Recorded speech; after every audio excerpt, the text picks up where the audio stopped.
কিরে মরকট, কালকে লাইভে স্বীকার করেই ফেললি যে তোর ফোনে প্রমাণ রেখে দিস। আর কানলা থানায় যে কেন বলেছিলি ছ্যাড় আমি ট্যাবে ভিডিও করি, আমার না ফোন নেই। আর কালকে লাইভে তুই বলেই ফেললি আমার দুটো ফোনে সব প্রমাণ রাখা আছে, শুধু তুই নাকি ভিডিও করার জন্য কিছুটা জায়গা রেখে দিয়েছিস। নাই, তোর ফোন একদম প্রমাণে ঠাসা।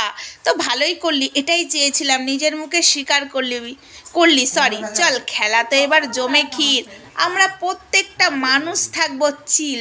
ও জাস্ট ওয়াও, তুই নিজের মুখে স্বীকার করলি, কানলা থানায় যেটা মিথ্যা বলেছিলিস আজ তুই স্বীকার করে ফেললি। চল এইবারে দেখ, ম্যাডামের লাইভে এসেছিলিস না, মেসেজ করবে ও ম্যাডাম, উত্তর দেবেন, খেয়ে দেখ কাজ নেই। চল ফুট এখান থেকে, ছোট লোকের দল এসেছে এখানে, বাপ বাপ।